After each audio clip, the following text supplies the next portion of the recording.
think my small townness is showing right now.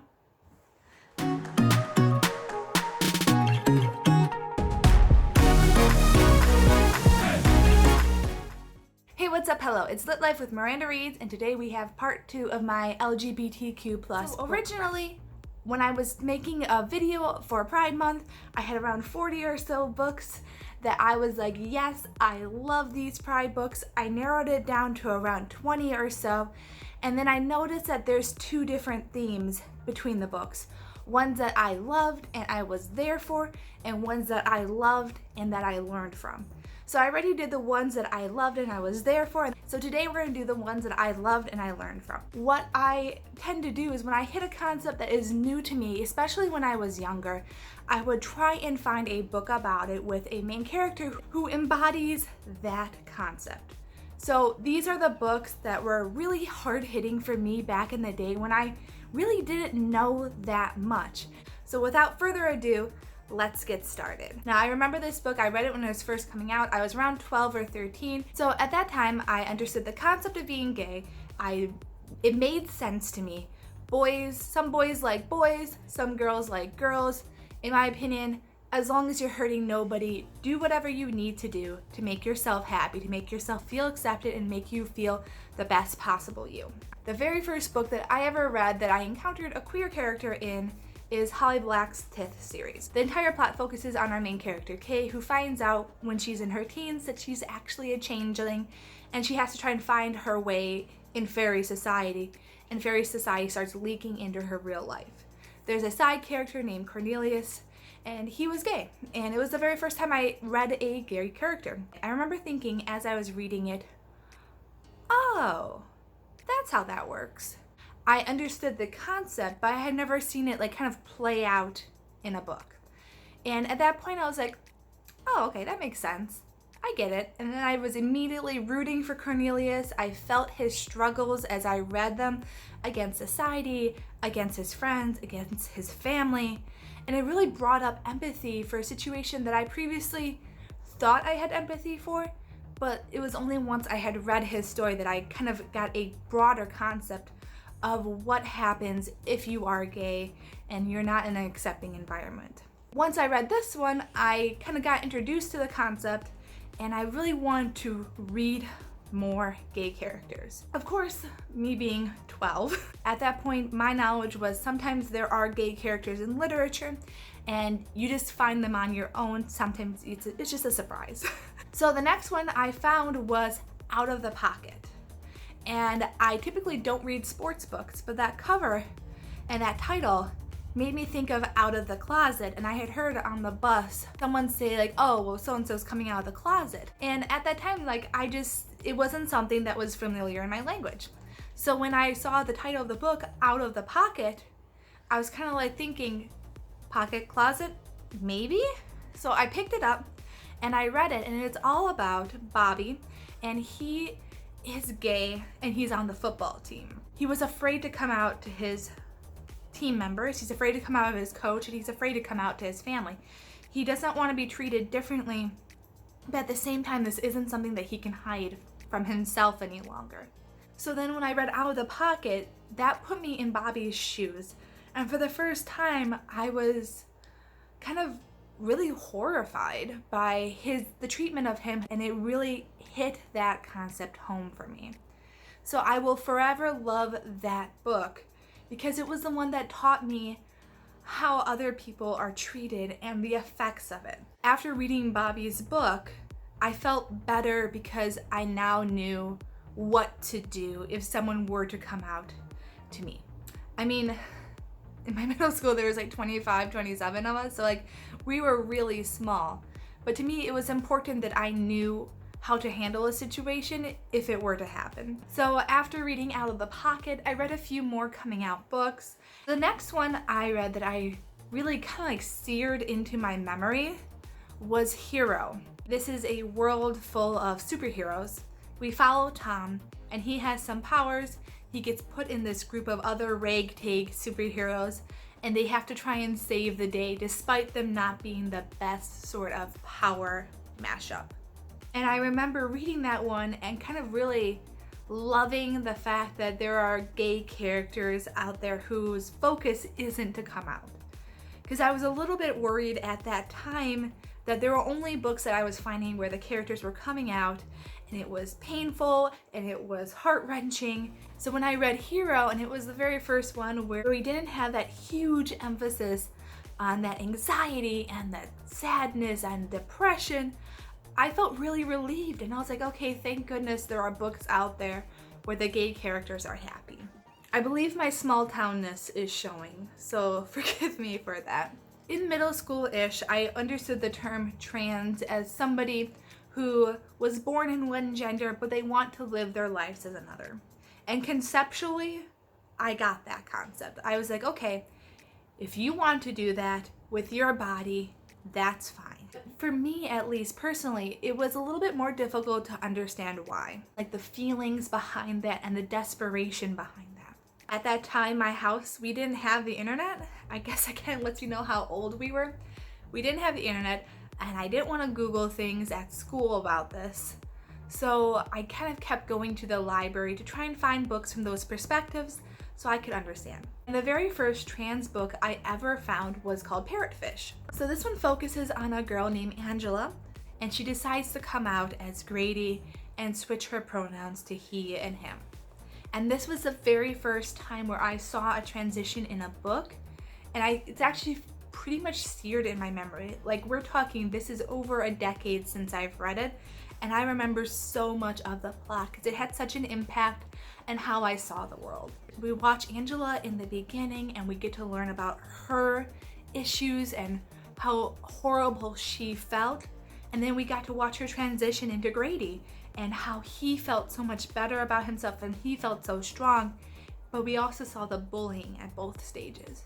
It really taught me the whys, and it really kind of solidified this as being something necessary and something that should be encouraged if someone felt like that.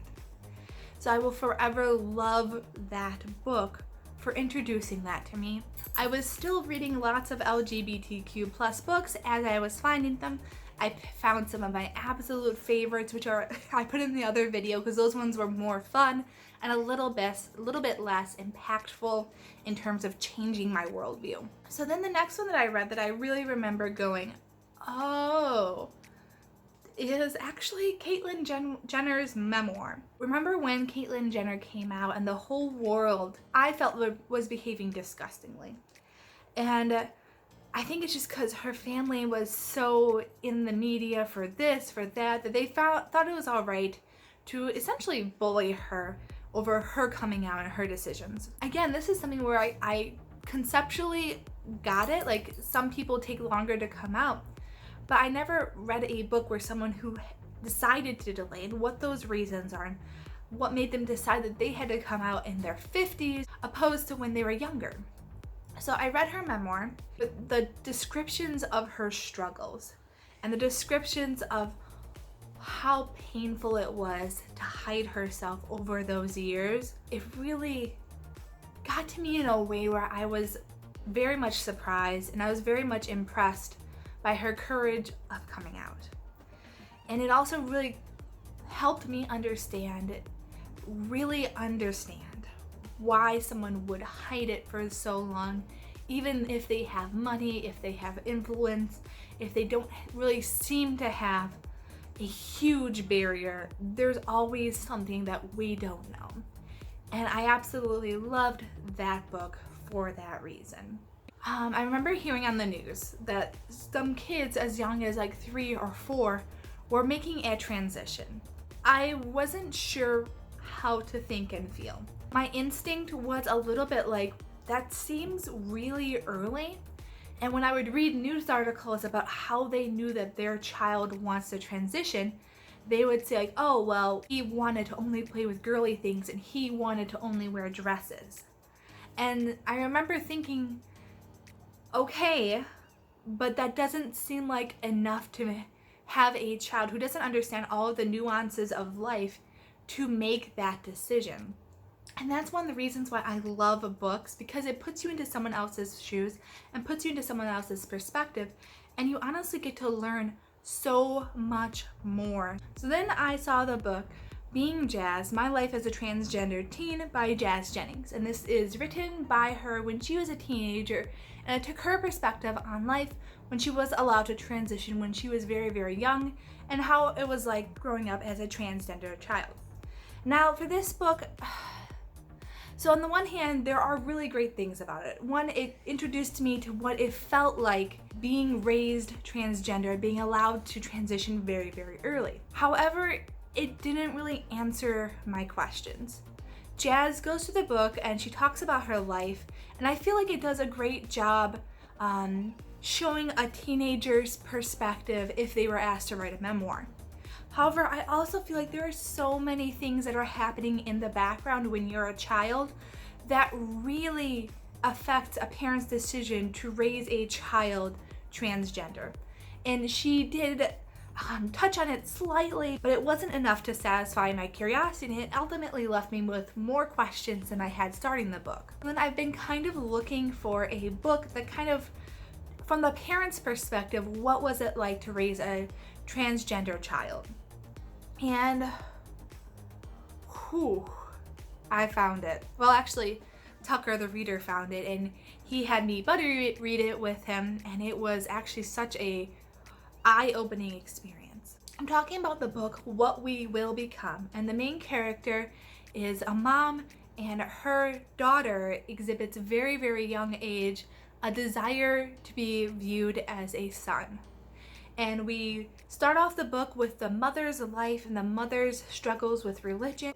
She was raised in the society where like women are supposed to take a step back and just be ready to help out their husbands. And she always kind of struggled against authority and struggled against the religious doctrine she was told. And when her daughter started talking about wanting to become a boy, she at first was like, I don't know, like this is a lot for a parent to try and figure out. She talks to doctors, she talks to psychologists, and based off of her own experience trying to repress who she was because of her gender and her religion, and based off of what she saw in her daughter, especially when her daughter was allowed to present herself as a male, is really what prompted the mother's decision to let her daughter transition to her son. She noticed right away, as soon as her son, now named Jake, was allowed to be himself, the changes in his personality, the changes in his quality of life just shot up. And this book actually made me very, very teary.